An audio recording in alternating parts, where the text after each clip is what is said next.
Welcome to It All Boils Down to This, the podcast where father and son take the kitchen table arguments and heated discussions from their home directly to yours.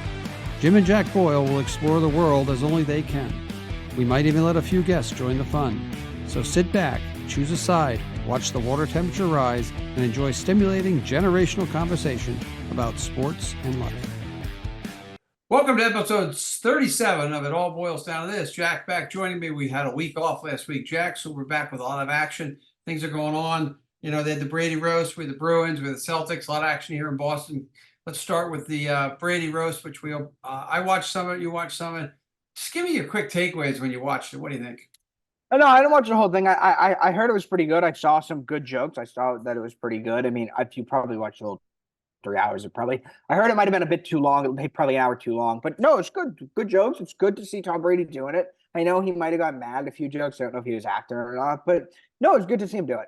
That's really all I have to say. They were good. They were really good jokes on it, a couple of them. But you're gonna get that in the roast. I thought that very gross. I was amazed at the R to X rated language. Not that I care because I use it anyway. But I tell you something. I wonder if Brady's kids got to watch that because some of the language was really hard. But other than that, it's good. It was. So I forget who made the joke. Somebody did make a joke about his ex-wife. Something about I'd have to get what it exactly was, but it was like a joke. If I was like, oh, I was going to write my Tom Brady verse, that'd be like a joke you'd make. So I think only like one person did that. There are way too many Giselle jokes. Again, somebody did a Bridget Monahan joke. Whoa. That's what I just said. That's what I meant. Oh, you said Giselle. No. Well, originally, I was talking about his ex, his first part. Whatever. Yeah. Okay. Yeah. No, I didn't mean Giselle. I meant her. But yeah, that's what I was talking about. But yeah, too many Giselle jokes. But there are a good amount of jokes. It's good to see Belichick there. Belichick, I mean, he's just a totally different person. He's fun to be around is basically how I describe him. When he did not seem fun to be around for 20 years. But again, we all knew this. But then, do you think that Belichick come across as a winner in that? Yeah, of course. Yeah. Better than Kraft. Kraft was there last night. He still looks 100% better than Kraft. Everyone thinks he looks better than Kraft. He's done a great job here. He made a joke about it too. Right, he did. So yeah, I would say like the one is it Dana White? He was horrible. Did you see his portion? No, I don't know. No, and Kim Kardashian, she was terrible too. And then Brady did a pretty good job. Kim Kardashian just got booed the whole time. Yeah, I know. Kim Kardashian. But then Kevin Hart did a good job as a host. They had a lot of comedians there, which helps because a lot of stuff like Edelman was just was as racy and as I could have ever imagined. But I guess because he's a short Jewish guy who played in Boston, he can make those jokes. And then we had the train wreck that's Gronk, which is always a train wreck. And what was that? That was your favorite Belichick joke, right? What was that? No, there are good. There's a good joke about like Gronk writing letters to Santa. There's a joke about the Belichick one about Gronk. What was the one like? My motto is do your job. I'm like, Gronk. I'm telling you, stop doing your job with his Fox NFL Sunday thing. He's horrible. He's funny to watch though, but that's Gronk. Gronk was plastered. Gronk was hilarious last night. He's always Gronk is the only guy who he'll be 80 years old. He'll still get a pass to act like he's 20. Right, and I think there are a lot of Patriot. And who else was good? I liked is Bledsoe. I thought Bledsoe did a really good job. And here's a guy that could be really angry or hold a grudge or whatever because Brady took his job and Brady goes on to be the greatest quarterback of all time.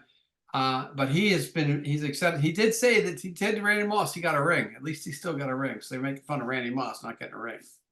So. Yeah, there's no benefit of him being salty about that situation. Right. That's true. So the question to you is this: what other sports figure would you want to see roasted? Alex Rodriguez. Oh my God, that would be hilarious. But he would never do it because he's not. Yeah, You would never get Brady last night. I'll give him credit. He pretty much got 100%. Alex Rodriguez would never agree to an 100% roast. Right. But that's what a great answer by me. Ortiz is different. Ortiz. They already did Ortiz though. No, Ortiz was good. It wasn't as mainstream for Boston, but Alex Rodriguez. Oh yeah, and like LeBron, same with LeBron. Or he wouldn't be able to handle. LeBron would never do it. Yeah, that's what I'm saying. Yeah. Right. They should do Messi and do it all in Spanish, so I can't understand it.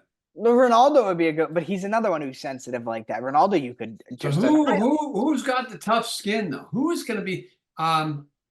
Yeah, but Bryce if you have Harper the, but it's like if you have the thick skin, it's not that bad. Like like Shaq's got. I'm sure Shaq's done it. And Barkley, it's like it's not that. It's better when it's guys like Tom Brady who it's like he's not openly telling jokes like that and all like stuff like that. So it couldn't be Peyton Manning because they openly roast him every Monday on their little show. They make fun of him all the time. Eli Manning came out like as a winner because they kept talking about Eli Manning's the only one who owned Tom Brady. So that's a good question to think about. Maybe we talk people around. Who else? No, the answer is Alex Rodriguez. That's the best. A-Rod would be good. What about Jeter? Oh, he would never handle it. Never. Yeah. Barry Bonds, Roger Clemens. I'm going A-Rod. A-Rod's my guy. A-Rod. I'm going with LeBron. I like the LeBron answer you gave. I like that one better. But that was the Brady roast. It was a good TV if you like the F-bombs and all the misogynistic jokes and all that fun stuff. But they did a good job. And Netflix just hit it out of the park. And I heard somebody say, maybe it was Bill Simmons on his podcast when I was working out this morning. He said, Apple TV spent all that money for 10 episodes of the Patriot Dynasty. Netflix does one night of this roast for 3.5 hours and just gets more publicity out of it. So, again, it's very difficult to judge, but give them credit. It was there and they did it. And again, maybe it shows Tom Brady's different side. Maybe he is somewhat human. The other, the biggest loser though is Alex Guerrero.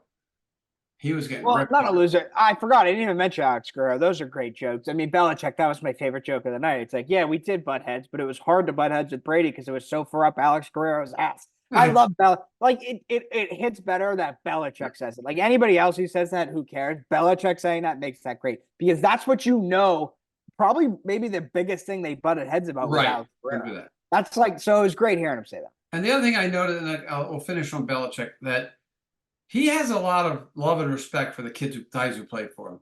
There's only a few, like the Rodney Harrison thing just blew me away. Rodney Harrison, he should be in the Hall of Fame. As simple as that. He goes, enough of this. But I give credit. The respect that he probably has for the guys who played for him. Well, but I'll say the guys that were there last night, like I know there are more than just these three, but the three that were sitting next to each other, Gronk, Edelman, and Randy Moss, like they go to war for him all the time. All the time.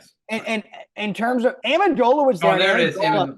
He said some things about him and they went at him a little bit, but Edelman and Gronk are the poster boys of a lot of the guys, the older guys from the first dynasty, they'll never say a bad word about Bill. Right. There are guys from the new dynasty who do, but the two that I agree with that 100%. Are Edelman and Gronk are the two guys who will always give him power. He ripped Amendola. He said he came in, he got 200 yards. Then another year he got 250 yards. That was he is not happy with Amendola. Yeah, he's not happy with Kraft. Who cares? He can do it. Especially after the Kraft episodes. But that's enough of the Brady roast. Like I said, I more respect for Tom Brady. Sat there and took it. Plastic surgery looks good. The hair pieces look good. And surprising and smiles still with that taunt face he's got. But the other great joke was about being in management of Birmingham. Is that Birmingham? Was that team get relegated? Brady's a co-owner. Yeah, they did. Yeah, I didn't hear that one. Belichick said, now you know what it's like to be in management. It's not that easy. It was really a neat little foray into it. Another thing exciting happened over the weekend. Right, this is Monday. The Bruins went to Game 7 because they shit the bed in Games 5 and 6 with 3-1 lead to go to Game 7 against Toronto, which just seems to be a running trend. Did you get to watch any of the game or did you fall asleep? Yeah, I fell asleep, but maybe the dullest Game 7 win ever. That was like an awesome win. I mean, you score an overtime goal, great stuff. But then everyone around town, there's no buzz because everyone's like, "Oh, we're gonna get killed in the next round against Florida." I don't know anything about hockey, but people in terms of overtime Bruin wins, like no hype after this one. Honestly, it's kind of sad. I hope I'm rooting for. Obviously, I root for the Bruins a little bit, but I hope everyone's wrong now. Like normally, Game 7, I didn't care. Honestly, I didn't care if they won or lost. I didn't care. Now I want them to win just so everyone's wrong. My favorite Game 7. What I recollect is 15 seconds left in the game, and Sean McDonough. The fans are booing because Florida's lollygagging in their own zone. Look like they're ready to go to not Florida. Toronto's lollygagging in their zone. And all of a sudden they advance up the ice, and a guy shoots a puck from the left side, and it hits. I forget the guy's name, Moneymaker or something like that. He hits the skate and almost scores. Swayman makes a great goal. They would have scored with like 1.5 seconds left on just a centering pass. That would have been the ultimate irony for the Bruins and their demons with the Cards of Game 7. But the other thing Pasternak was nothing until he made a great play. He got fortunate that Lindholm's shot went off the board straight back to him, but he still had a score. So, when you win your superstars, like Marchand was horrible, I thought. McAvoy was terrible. So was Who's, Pasternak, though. I mean, he sucked the whole who's series. the other big guy? McAvoy. Oh, Charlie Coyle. Some of those guys just played horribly. It's like you play hockey your whole life. It's just game 7. Play out. Go out and play. But again, I want to shout out to Swayman. The reason I would give them a shot next round is because of Jeremy Swayman. If the coach sticks with him, and like we said, the coach probably would have gotten fired if they lost that game. So it's just a weird set of circumstances. But hey, they're winning. They're in the final 8, right? They play Florida. The Rangers beat. I think they're playing Carolina. So you could get. And before we go on the Celtics, you could get the Rangers and the Bruins and the Celtics and the Knicks in the Eastern Finals of both sports. So that's something to really look forward to. Final note of the Bruins was just it was a nice little exercise of demons from last year. I know what it's like being a Red Sox fan for like 03 and how much it sucked and to get 04. So the Bruins fans it's a small little group of people, but they still very passionate. And I'm happy for those type of fans. The media and the people in town, they're just a bunch of idiots. You gotta be. I would hope everybody be cocky because you're moving on. And if you don't move on, you can't win. It's like I'm not talking about the media. I'm talking about the fans. I don't follow the pulse of the fans, so I'm going to trust you then. That you know what? If you lose, you're pissing, and if you win, why are you pissing? You are where you are. It's like Bobby Knight said: you win and go home. You win or go home. Simple as that. You're in the tournament. You lose, you go home, and they could have gone home and they didn't go home. But that's enough of the Bruins because we don't. You know what? Bobby Knight got over things real quickly. That's attributed. But he said that. You win or you don't win. That sounds like no. He said you either win. I know. That's an outrageous quote coming from him. Like somebody like, hey, you win or you don't win. Like, no, yeah, it's not simple. But he got over things quickly when they lost. But I'm just saying that no, not that he's got over. If you don't win, you don't go on. Simple. You lose your. I understand, but still, like that quote of like making it. I don't know if it's Bobby Knight. I know that's outrageous if it's Bobby Knight. Whoever it was, it's like Bill Parcells. You are what you are. If your record's 7-7, you're 500. I mean, that's who you are. So but it'd be like Bill. It'd be like Bill Belichick go out there saying like, go out there and have fun. There's no fun. You know that. I understand. It's no fun. So that brings us to our favorite subject of the week: the NBA and the NBA playoffs. After all our pissing and moaning, not you, after the Game 2 debacle against the Heat, the Celtics came out and completely destroyed Miami. And Porzingis got hurt, but they should have beat them. You would have loved it in 4. Porzingis got hurt in Game 4, right? Yeah, wouldn't have mattered. Thoughts on Miami and Heat culture? Really, I'm just curious. Real quick, don't care. The reason we didn't do a podcast last week was because I didn't want to waste time talking about the Heat and like the fact that we would have had to because of that stupid Game 2. That team sucked. They got killed. They should have played Jimmy Butler. They would have got killed anyways. He was running his mouth. I don't know if you saw Pat Riley absolutely destroyed him today. Destroyed Jimmy Butler today. I mean, one of the most I've ever seen a superstar player, which Pat Riley clearly does not think he is. One of the most I've ever seen a superstar player just get absolutely railroaded by his president there. I mean, wow, good for Pat Riley. But that Heat series, waste of time, just a waste of time. And we got a Porzingis in. They killed them. Yeah, but whatever, they'll be fine.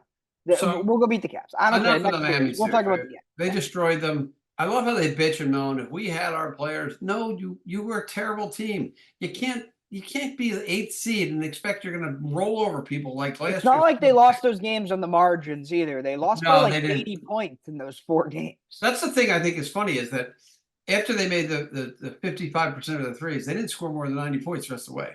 So again, Celtics clamped down on defense. Celtics made them. That's the thing I think as we get ready to talk about the next couple series is that's the thing that Celtics can do. They have multiple ways to defend you because they have so many big guards.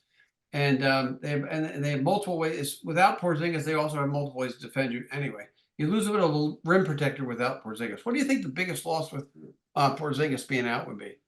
I don't know, just their versatility, and I think he makes the game a lot easier for Tatum, so that'd be the main thing. But they're just going to lose. I mean, he's a great player. He can score. I mean, if some of their guys get cold, he can score in different ways than the other guys. Right. We don't even have to preview the Cleveland series. We'll see what happens. And so I forget what I was going to say. You were talking. The South, they killed the Heat. There wasn't even a contest. It was a waste of a series. They're going to beat the Cavs. I totally forget the point I had to make. Okay, maybe I'll think about it. Yeah, go. So okay, next. So we're down to the final eight. We talked about New York, Oh, Indiana. oh, I got it. Yeah, the South. So the Celtics. The Celtics. The thing with the Celtics is, what's their weakness? Their biggest weakness, would you say? Like, Their coach. okay, no. Can you give me a real answer? What's their biggest weakness? Their biggest weakness is probably health of if they No, okay, I don't know how you didn't answer this. Their biggest weakness is their late game, close game oh situation offense. and they didn't That get was one played. of that was one of the stupidest things you ever just did. Not answering like that. Okay, let me make the point. Their late game offense. They did not. They just won the first series without having to play any late game offense in a close game to win a game. The thing with the Celtics, and I had said this all year about the whole late game offense thing, is if they're going to win the title, you got to win 16 games. They're going to win at least 12 of them without playing like I late agree games. with that. They're going to win. Like the thing with the Celtics is they can win. They win games in the first and second quarter. I think the Cleveland series, 3 out of the 4 games, they'll win by over 15, 10, 15 points. You know, they won't be close. Well, home games, I think. Well, yeah, definitely. I think at home, Cleveland does not play well on the road. I agree with the late game, but we haven't even seen them having to play a late game situation in What I'm reality saying. since that Cleveland. That's why I'm saying everyone freaking out about it throughout the year. It's like they could win the championship with being terrible in clutch situations. They could. That's true. They could win 16 games by just That's true. shooting the lights out of the you know what I mean? They just could. That's true. They like the Heat. There was none of those 4 games against the Heat. It was like, oh, fourth quarter. How are we gonna win this game? It was, oh, fourth quarter. This game's over. So That's true too. next So series. What's let's next? go on to the next. Let's go to the next. New York. So everybody bitch. Somebody was bitching. How did the Celtics get so lucky to get this easy draw? I don't know who it was, but they get the easy draw because they freaking dominated the Eastern Conference in the regular season. They deserve to get the easy draw, and things are starting to fall into place for them. Cleveland's not bad. Like New York and Indianapolis. All right, who do you like to come on and beat the Celtics in the Eastern Conference Finals, and why? I think the Knicks, just because I think at the end of the day, they're just the better, more talented team. I think a little bit, maybe a little bit. But I wouldn't be super surprised if the Pacers won that. What I hope for is just the Pacers play at such a high, quick pace, and the Knicks are playing like a 6-7 man rotation. Everyone's talking about go 7 games and just wear each other out. So that's all I could root for in that series. I don't care either way. The Celtics should beat either of them without Porzingis. They should beat either of those 2 teams as well. So I think the Knicks will win. I'll go Knicks in 6, but I'm hoping what I'm rooting for is Pacers in 7. I'd rather play the Pacers. Yeah, I think you're right. I think the The Knicks playoffs, we'll play I that think pace. the Pacers have played well at home. Pacers get hot a little bit. Pacers don't match up the greatest with anybody, by the way. The thing about the Knicks that's just amazing to me is the way their offense rebound by tapping everything back. So wouldn't you imagine you'd coach to that and figure out what they're doing and just get guys in the tapping lane, we'll call it. Brunson's gonna think about the Knicks is if you stop Brunson, they're not gonna beat you. I still think you stop Brunson, Josh Hart, all those other goddamn Villanova piece of caps, they're not gonna beat you. They're just not. Josh Hart and DiVincenzo, they'll shoot 35% of their luck. You stop Brunson, you know what? They've got Drew Holiday and they got Derek White, both who can go on him all game long and pound on him. Don't go for the up fake, which is the old Villanova up fake, which they seem to do all the time. They also have Jaylen Brown. Yeah, right. Indiana, and they also have Jaylen Brown. And with Indianapolis again, Celtics are in a good spot. Every team that's left, they match up really well with. The Celtics are in the spot where the East just sucks like LeBron got for 10 years. Right. And it's not just these sucks. They're actually, but when LeBron. No, and the same thing, LeBron had some good teams, though. I mean, the year they beat the 73-9 Cavs team, they beat the Celtics in the conference finals. That Celtics team sucked. They could have played 100 series and the Cavs would have lost 100 of them. I mean, I think that's just life. I mean, it's good. It's a good setup for them. So let's go to the Western Conference. There was the big upset early. The Denver, which sort of did shock me a little bit. Denver and Minnesota. And we did player rankings before the NBA season even started this year. And I was the only person that we had 20 people rank. Where there was one person who had Anthony Edwards in his top 10, and that was me. So credit to me. Good take there. He's clearly a top 10 player now. I mean, if he wins this series, he's catapulting up to one of the most important players in the league if they can win this series. Right. But his hype is, great player. I think the hype is hype. Right now, he's got to win. They bitch about Tatum not winning. Nobody else. The only person who's won that's left, only person who's won left is Jokic. Yeah. So let's think about this. Who 2 years ago let's think about this. In the second round, beat the defending champs, having big game 6s and 7s. That was Tatum. So like Anthony Edwards could beat the Nuggets this year. He did what Tatum did 2 years ago. Right. Like that's why it's like I'm saying Anthony Edwards, I think, is probably on Tatum's tier, where he's approaching that tier, where they're probably they're on that second tier. I think they're going to be by the end of these playoffs. I think they'll be on the same tier number 2. I think they're a tier above SGA. Right, and we'll get to SGA, but the tier, you're right about the tier. The problem with that tier is they still put LeBron and Durant in that tier. No, I don't. They do, though. Okay, they do. That's not my tier. My tier, they're not anywhere near that tier. So Embiid is not in that tier anymore? They're on the tier with like, dude, you can't play the whole year. You can't carry a team. In the current NBA with everything going on, playing all this, you got to get a top 3 seed, top 2 seed. You want to. They're players who never again, they're not going to get to that. So get rid of that tier. They're never going to win again. Okay, in that series, Minnesota's up 1-0. What do you think? I think Denver wins in like 6. They'll figure it out. They'll just figure out what to do against the defense. I don't think they'll have enough offense coming the other way to beat them. Correct.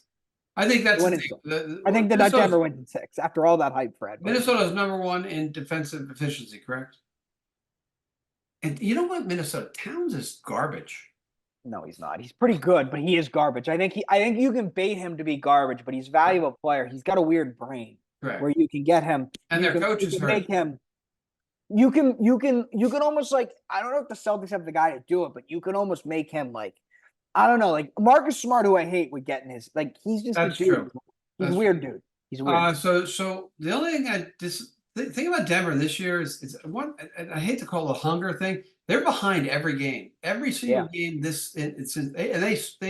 won 5 with the Lakers, and this one, I think every game they start off slow. If the coach can't figure that out, they don't have the depth. So their starters, then you get behind. Now all your 5 or 6 regulars have to play all the time. And I guess you can wear out, if you want to call it that. The other thing I like that Minnesota did with Jokic, and I could be wrong, but I like having him making him stay at the top of the keys, at the 3-point line at the top. It takes away that once he gets down the lower mid block, he is such a great passer and visual. And I think Minnesota's done a good job in forcing him out a little bit. And I was watching, he took like 3 bad threes. And you take away that court vision, the Larry Birdness of him, where he can, wherever he is, he sees, he knows, he's anticipating 1 step ahead. He makes a great pass. His teammates are wide open. They're taking the ball out of his hands in situations where he can make that play. And I think that's the way to defend him. That's why I always talk. I said, put Drew Holiday on him and force him out behind the 3-point line. I watched Drew Holiday. Drew Holiday tried guarding him in the rain. It didn't work. The Celtics, the only guy who can guard him is Horford, and he's not going to be at the court at the end of the game. So we'll see what happens. But I think Minnesota wins that. I'm going to say Minnesota in 6. You're saying Minnesota in 6? I think Minnesota in 6 because they'll come back home. They'll come back home and win. You mean Denver in 6? Minnesota in 6. You think Minnesota, like the Timberwolves, Anthony Edwards? Anthony Edwards and Ingram. I'm going Denver in 6. I know. That's what I'm saying. Minnesota. All right. Okay. Because it's the hangover. I don't think Denver's a good basketball team, and Denver's really the only team that's just scared the Celtics. They don't have anybody really, truly who can defend Jokic. But Minnesota's got great defense. You're right. I would worry about where they're going to get their offense from, but Anthony Edwards has really raised his game offensively, and he's scoring. Mike Conley's played really well for them. And then, you're going to get 1 or 2 games where Karl-Anthony Towns makes 6 threes, and it's just a whole different world. So I'm going to go, because of Denver's depth, I'm going to go with Minnesota in 6. They clinch it at home. The fans go nuts, and then they move on. Final series is OKC versus Dallas. Both of those Celtics and those series starts on Tuesday. God Almighty, the Kyrie love it's the Kyrie redemption tour this past postseason. So you never know. I still, and I could be smacked up that I still think the most overrated player in basketball is Luka Doncic. I personally think so. But we'll see. Also, I like OKC in that even though they're young. There's more opportunities, ways they can stop Irving, and I don't think that I'd say that Dallas doesn't have anybody for Chet Holmgren. I mean, Doncic can't D him. Doncic can't D anybody. Doncic can't even D a shadow, for Christ's sake. So I'm going to stick. That's my take on that. I think OKC, Minnesota in the finals of the West. I'm gonna watch 0 minutes of that series. So will I I probably. I don't like. They're gonna be on a weird times. I don't like either of those two teams. Like, I could care less. I think Oklahoma City's gonna win just because, like, as much as I don't like Oklahoma City, I really don't like Kyrie Irving. So I can never pick Kyrie Irving. I'm gonna go OKC in 4. And then I assume we have the Celtics in 4 or 5. You know what? This is gonna backfire on me because, like, I have way too much confidence in them, and they're just probably gonna lose game 1 tomorrow night. I'm gonna say Celtics in 4. There's no excuse for them to lose a game, really. Especially with the wake up call you think they got against Miami, where it's like all you gotta do is close out shooters and play physical defense, and you're gonna win every game. They're going to win. They're Because the talent difference still is there against Cleveland. when they turn up the defensive pressure, they beat everybody. I think if they can, again, what do they need? They need what, 12 more wins? Because then they only have to play average offense. They don't have to play Right, like this right. historic Hall And of they Fame didn't play offense great that they offense against Miami. I don't think. I think I think Derek the White- last game they did. Yeah, I would say that I like them, and I'm going to go 5 because I always think the home team will steal a game. The crowd. I'm more worried about game 2 than I am about game 3 and 4. Donovan Mitchell will go off for 50. The one at home. You just shake your head. Or that Wade guy will come back from injury and score 40 points. Well, don't they have Karis LeVert? Hasn't he dropped 50 Yes. against the Celtics? Karis had a 40 big game with games? Celtic. Yes, he did. A couple, I think. A couple. Yes, he did. He's a Celtic killer. But again, the talent. I loved him at Michigan. He the weird dribble from him. Talent disparity, depth, every otherwise. Like, who's the kid? The third. His dad played for Purdue. Oh, he played in the 90s. Ooh, his kid. Oh, something the third. Perry? Was it Glenn Perry? No, I'm Glenn something. Played for Purdue. I think he played for Purdue. I could be wrong. It's and I think he was a junior, and this kid on Michigan was the third. It doesn't matter. That was a great Michigan team, even though it wasn't. They did nothing. So that's we like the Celtics. So Celtics next. You think final? It's a great final. The NBA wants the Celtics next, no doubt about it. I'll go Celtics next, Denver, OKC, and then I think it's gonna be Denver, the Celtics. I'm going Celtics next, OKC, Minnesota, and then Minnesota Celtics in the final. And I like that. Porzingis is back, and they have no. Glenn Robinson, by the way, Yes, that's his name. Glenn Robinson the third was on that Michigan team with Karis LeVert. That's why I like Michigan. You come up with some really wacky things on these NBA stuff. I just remember stuff. Yeah, that's good to hear. Rookie of the year. Who's the rookie of the year? Holmgren or Wembanyama? It just came out that Wemby won. And it just came out today? Yeah, it just like a couple minutes ago. Hey, we break some news on the podcast. Yeah, no, Wemby obviously. I would go Wemby all the way. I think Holmgren benefits by having SGA in the lineup. Ask all 30 NBA execs who they'd rather have. Yeah, they'd all rather have Wemby. I can't imagine one says Holmgren. I think the problem with Wemby to me is his ceiling is so high, but they're both great, but you got to surround people with talent, or it doesn't matter. Oh, thanks. Yeah. Wemby's not going to win an NBA championship by himself. No, but Wemby, they should be able to compete for the play-in next year with how talented he is, really, because he could. Horrible. He should be able to make. He should. I know, but the way he should be able to make a step as a top 10 player in the NBA. He should. So with Wemby, let me ask you this: how about the top 10 players in the NBA? Is there's too many top 10 players in the NBA? Well, there's got to be a differential. But that's the thing about the league is, like, I think JJ Redick said this, and people might not like it, but when during Jordan's prime, the league was a little bit watered down. It was there, like, if you look at like the NBA top players of all time. The late 90s, maybe a lot of those guys really weren't in their prime, right? Would you say maybe like Malone and Stockton? But it wasn't as many as there are now, I don't think. That's one of the things that I think there's there's becoming more and more superstars in the NBA. Well, the other reason, and there's a simple reason for that. There's not one super duper guy. No, there's a million. International. That's another point, though. There's 1,000 international players.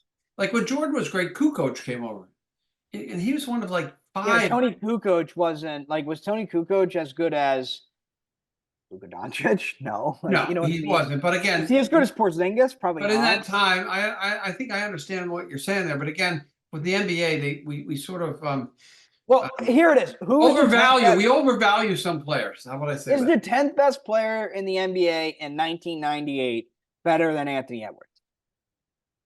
I'd probably say no. It depends. I'd have to look who it was. Okay, I know. What if it was the third year of Allen Iverson? Who dominated? I don't know. Would you rather have Allen Iverson or Anthony Edwards on your team? I'd probably rather have Anthony Edwards. I know Iverson. Only because of the size issue. Yeah. Kobe Bryant. 99. 98. Yeah, they're probably comparable. Right. Maybe Edwards a bit I'm more just thinking about responsibility. head. The league is a weird thing. I mean, there were some down, a couple like the late 70s was down years because it was down. I thought the late 80s with the Detroit Pistons and the muck. I think from 80 to 90, 85, 87 to 95 through the first Bulls thing, Pat Riley had so much crapped out the game of basketball by mucking everything up and playing defense and holding, and the scores weren't over 100 points ever. It was never offense; it was all defense. I think I would tend to agree with you that those top 10 players, because they were getting mucked up all the time, would probably not be as good as the top 10 now. But again, recency bias. Here's the MVP voting. Ready? Yeah. Jordan in 98. Jordan, Malone, Peyton, O'Neal, Duncan, Tim Hardaway, David Robinson, Vin Baker, Grant Hill, Scottie Pippen. I think today. And you know what? There's only 2 of those guys on our Hall of Famers. I know, but the top 10 today, everyone's a Hall of Famer, I would say. You think so? Yeah. Yeah. You never know. That's it. That's all. There's just so many. There's so many more international players, and that's what's going to happen in the NBA again. Is you don't want to get, if you get a ton of international players. The draft this year could have 5 international players picked in the first 5 picks. So what's happening to American basketball then? Nothing, because these kids like Tatum was a one and done.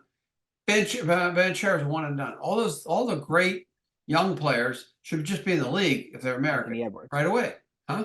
Anthony, I love how you said Ben Kerr out of nowhere. Out of nowhere when we were because he was rookie of the year. He was rookie of the year. That's all. I'm just thinking in the last couple of rookie of the years. Did Ann Edwards win rookie of the year?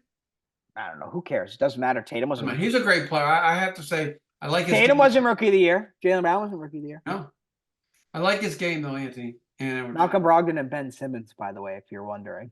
We're at rookie of the years. Those one over those 2, yeah. Oh jeez. Obviously Jaylen wasn't gonna win, but yeah, whatever. No, all right. Do we have anything else? Yes, we do. The baseball, just we're into May. How's your fantasy team doing? My fantasy team's great. Kyle Tucker's great. I picked him to win the American League MVP. He's the best player of all time. Just a great baseball player. Does it the right way. What do they call him? Gritty because he's white. Yes. he's gritty. No, if he's you're gritty, you're white. 5'2" baseball player. Yeah, right. no. They that's the other thing. He's white, so they won't call him like a 5'2" player. They'll call him gritty, but he's a 5'2" player. Right. So your fantasy team's in first place? No, technically not. I think you have the tiebreaker. Technically, we're tied for first. So you've got 1 loss, right? Yeah, I guess. Yeah. Did you lose to somebody good? Yeah, I lost to you. I don't know what. No one cares about the fantasy league. I know nobody cares. I still bust your chops, everyone. Surprising with the Red Sox so far. What surprised you the most? I don't watch any of the games. I guess they're good, but they're boring. So whatever. Alex Cora's the best manager in baseball by landslide. That's true. I agree with that. I don't know why he's doesn't have a contract, but it's the Red Sox. It's John Henry. Nothing really surprises me. I'm surprised by that we've gotten into May with as good as the starting pitching has been. It's continued. That's shocking to me. Like I said back in November when they hired Brazel, finally have a guy focusing on pitching. I think that's the path forward. But the offense, God Almighty, I'm looking at, like I said to you the other night, Cooper or whatnot, and Brown. What the hell is this? I mean, that Grisham's back, but their infield cashes it out, Story's out, Devers playing third, and then it's just a weird mix of offense. The Red Sox, if you think back all these years, every year they've had great these just not superstars, just great talented offensive players. And now I look at this lineup and I said, they can't win a 5-2 game because they can't score 5 runs. They lose 2-1. So I think that's the biggest surprise of the Red Sox. The other biggest surprise for me this year is the Braves went out to LA and got swept. So they got Chris Sale. That's why they got. Yeah, they got Glass now, dude. Glass now's the best pitcher in baseball. I mean, my God, he's the right-handed Koufax. I mean, okay, whatever you say, that's fine. He'll be hurt by July, and you know it. No, but again, the Dodgers, the super teams, the Braves, the Dodgers. I mean, it's early. We should revisit. We should at the quarter. But after Matt Olson blows the super team Braves. Matt Olson blows. Oh, he's on your team too. Oh, he sucks this year. After Memorial Day, we'll get together and do a quick recap of Kansas City's having a good year. Chicago White Sox are bad. That's the only thing I think about baseball that pisses me off right now. There's some really bad teams. I mean, bad teams. The White Sox, bad. The A's, bad. Colorado Rockies, bad. I Miami like bad Marlins. teams though. Bad teams are fun. That's why like our fantasy league, the more I think about it, we should just leave like one spot with like some absolute trash player. Just so we have like the one, like we have the Oakland Athletics in our league every year. Yeah, but you know what's going to happen is that guy's going to have his one big week when he plays you, and you're going to piss all over it. Yeah, and then I will, and then like 2 weeks later, I'll get over it when I'm just seeing him. He's like, I look at his record, he's 1-7. It's like, oh, that was me, but like he's still 1-7. Hey, but we get a shout out to Mr. Kevin O'Donnell finally learning how to play some fantasy baseball, right? He's under 500, isn't? No, he's 500 now. Ooh, I think he's 3-3. Good job. And Chris is now in third place after being undefeated at 4-0. He's lost 2 straight games. Who did he lose to? Dude, nobody cares. Yeah. Did you beat him? Yeah, of course I beat him. We both beat him. Poor Yeah, Chris. you're like trying to one up everyone, and I beat Chris him. Handel, the Wilmington baseball freshman team, which is a bunch of 8th graders, they play tomorrow at the middle school. Baseball team struggled the last 2 games, so we are now, as of recording, 7-5. I got to win 3 games, make the tournament. They should. JV team lost today again. We were like 1-10. We did win a walk-off win over the weekend, which is good for us. Hopefully, I'll get Burlington next week. I'll beat them as well. Because what?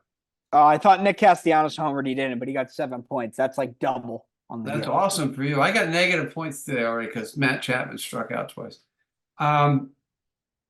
Because Maria Alberti, who helps us at the studio at WCTV get all our stuff going, she asked me to talk about Formula One, and I know you had some stuff over here, but Formula One, Verstappen finally got beat, and I think her favorite auto racer, she said she actually went to a watch party on somewhere to watch the Formula One down in Miami, and I guess the guy's nickname is No Wins. It's Lando No Wins, they call him. But he's Lando Norris, young superstar, and he finally won a race after, I guess she told me he had been on the podium probably 6 or 8 times and never won. So he finally got his win. That's why he got a nickname No Wins. So now they're going to call him Lando One Win, or they're going to call him Lando Calrissian after Star Wars.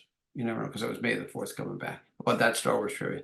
But it was down in Miami, and my story is back in '84 when I was down in Miami working and getting my master's in sports administration. There was actually a Miami Grand Prix which I worked, and I remember walking around the track area and up in the control room. So I do have a claim to fame to Miami, the Miami Grand Prix. But that was this week. You said you had some funny stuff on the Grand Prix stuff.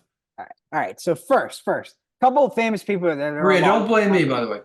We'll start 2 soccer related things. Zinedine Zidane was there, and I don't know. There's just something about the way he looks and the presence he has. Like, I don't know. He's like a god on earth. It's one of the weird things. It's just like when he walks around, he's like the most famous guy. I don't know. It's weird. It's like he's like a Greek god. It's a weird statement. It's not a homosexual statement. It's just like his presence is crazy. Another thing, Ed Sheeran. I saw a video of him. So Ipswich Town, I think they just became one of the first teams like ever. I don't know how many teams have done it. They got promoted back-to-back years like Wrexham did. But what they did, they got promoted from League One to the Championship, and then the Championship to the Premier League in back-to-back years. That almost never happens. Like a handful of times it's happened. Apparently he's like a lifelong Ipswich fan. And there was like a video of him like drinking champagne at the Miami, ready to go to the Grand Prix. It's like, dude, you're a lifelong Ipswich fan. You get all this money. How are you not at that game that they just wanted to go to promotion? That their home ground, fans storm the field. Well, you never know. He might have. No, I hate Ed Sheeran. Concert, whatever, you cancel it. Oh, no. You don't cancel a concert. That's the biggest Ipswich Town football game in his life. In his life. Get lost. I don't like Ed Sheeran. What if he has a concert? Get on the flight and go to the game. 18,000 people want to see this concert. They're not going on the flight. He was at the Grand Prix having beers probably. And what if he was 12? Okay, you know what? Ed Sheeran. Let's see if he's at concert. No, we're not doing this. Ed Sheeran, you should have been at that Ipswich Town football game. You're not as big of a fan as you say you are. I know you're drinking the champagne. So you know what? You know what's funny? If your dad was a huge fan, that's disrespectful to your dad to not go to that game. Okay. I love how you weave soccer and everything. Well, we don't- That's Zidane thing, though. I'm telling you, Zidane, like the way he just. who were the moves other around, celebrities? There was he's Kim the coolest guy Kardashian. there. He's great. No, I don't know. Kim Kardashian probably. Who Whatever. were the other And celebrities? then the other thing I had, those Oh, are just God. the two celebrities I want to talk. Was I saw the menu for the Grand Prix. So Oh, the it looks menu. like- Where is this menu? I don't know. I just In the saved it to luxury my box? Twitter. I literally just saved it to my Twitter and it's gone. But like the nachos were like $200. Something outrageous. Like the lobster roll was like $400. It was The crazy. nachos Grand have Prix, caviar on them? I don't know. They better. F1 is like a highfalutin thing kind of thing. That's why I don't watch it, because I'm not highfalutin. Again, you couldn't pay me $200 to go to that for a day. You couldn't. It's actually quite fun. That's good for you. You'd be but surprised. I think you'd be pleasantly It's got to be hot and you're Well, just. it's not hot in Miami right now. Would you? Okay, here's a question: Indianapolis 500, Kentucky Derby. Indianapolis 500 or Kentucky Derby for sure. Why? It's hot Well, there. Indianapolis No 500. felony It, peeling okay, stuff. it's all of that, and on top of it, it's like freaking noisy as can be, and like I don't know, not for me. Not for you. I can gamble better on it. It'd be more fun betting like the races all day. But you got to sit there for 8 hours watching that. At least the Indianapolis 500, you're baking only for like 4 hours. And they're just going around it. It's like no, and it's the same people. Oh, hold on, time out. You get different horses. Do the horses go around? You get different horses. Or do they go cross like this to freak out? I'm just. You get different horses. They're Indy What 500. event would you do Oh, over it's there? loud. It's loud. It's loud. It's loud. So if I gave you, if you said you could go to the. You know what was great? You know what I'll say was great? What? Watching the Kentucky Derby on the couch with that photo finish. Oh that's yeah, great. that's true. Nothing beats it. If I was there, well, I wouldn't have known what was going on. Blah, blah, blah. So I had a great time. But the Kentucky Derby over the how about Daytona 500? That's even worse. Actually, those are big tracks. We went to the Indianapolis track. We saw it from the outside. It's a big old track. Why? What? Like, don't NASCAR? Why would I go to a NASCAR? So then, why would you go to the Masters or a golf tournament? What kind of? What is that? What do you mean? Why would I go to the People Masters? walking around hitting a ball. I love golf. I love the course. What does that mean? Why would I go to? That was one of the dumbest points ever. Okay. Wait. Let's go over this. I just said, why would I go to a NASCAR race? And you said you countered. Well, why would you go to Augusta? Not Augusta. Augusta's number one.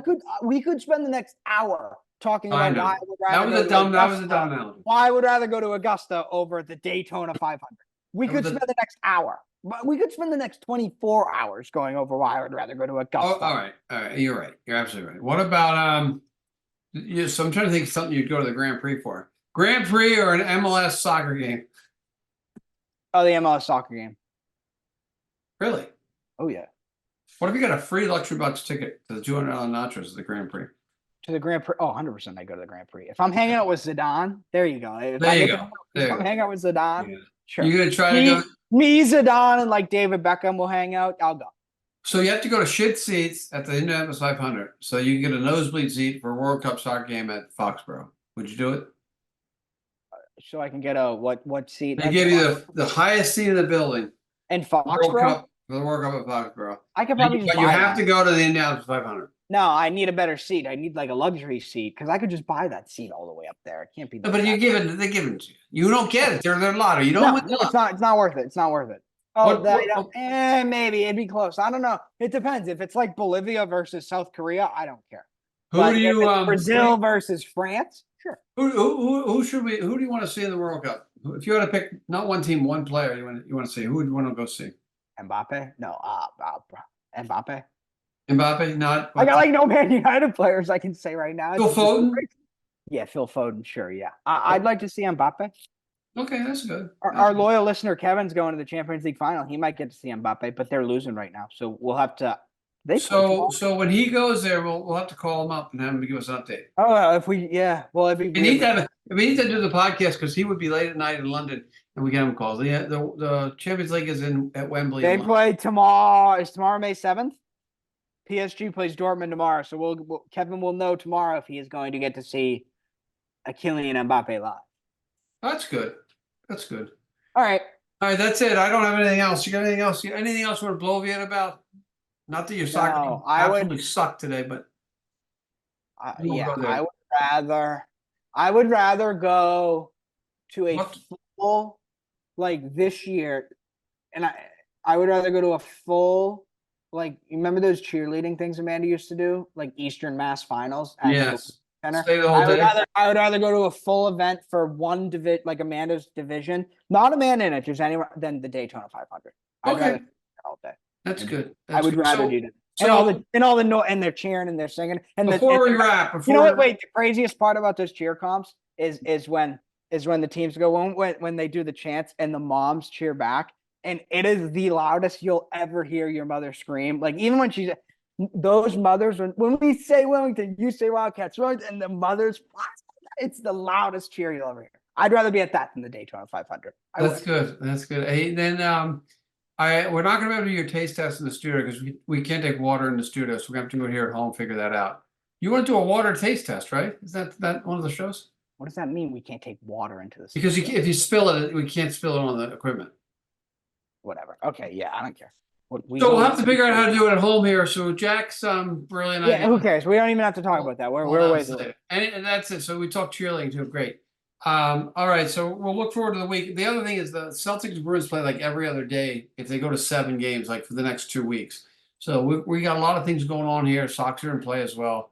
But it was great. It's a good time of year for everyone here in Boston, probably as well as in New York. And so I wonder if any other towns had multiple teams, but we'll see what happens with that. So Jack, good arguing with you about the Daytona 500 and the F1, but at least the kid won. His name was Lando Norris. Lando No-Win Norris finally got his first win in Formula One. Maria, shout out to her. Can I just say right before we leave the last thing? So there's like this thing that goes around when like a football player like starts sucking and they're old. They either go like, it's time to learn American, buddy, because go to the MLS. But now it's became recently, it's because everyone goes, it's time to learn Arabic, buddy, because you're gonna go to Saudi Arabia. So actually today on like the Monday Night Football on Sky Sports, the dude after literally said he needs to call it a day at this level of football and move on. Believes Casemiro, who's the guy we have, should go to MLS or Saudi after the season. Someone's like, he actually basically said it's time to learn Arabic on live television. That's how bad Casemiro was today. All right, I'm done. All right, we're done. Episode 37. He's Jack Boyle. I'm Jim Boyle. It all boils down to this. I still like the guy. He's a good guy, but why do you interrupt when I do the close? Because you know what? I don't want to be. Everyone's piling on Casemiro right now. No one's gonna hear this. It doesn't matter. But like, he's still a good guy. Okay, we're stopped. Okay, listen, I can't mute you. So let me finish. I'm done. I'm out. You're done. He's out. Okay, don't wait. All right, for episode 37, Jack is leaving. I'm Jim Boyle. It all boils down to this. We'll see you on down the road. Thanks for listening to this episode of It All Boils Down to This, recorded at WCTV studios in our hometown of Wilmington, Massachusetts. We're always open to any ideas, critiques, topics, and guests. So if anyone out there in podcast world needs to get a hold of us, we can be reached via email at jboyle22@comcast.net. Along with Jack Boyle, I'm Jim Boyle. Make sure to tune in to the next edition of It All Boils Down to This.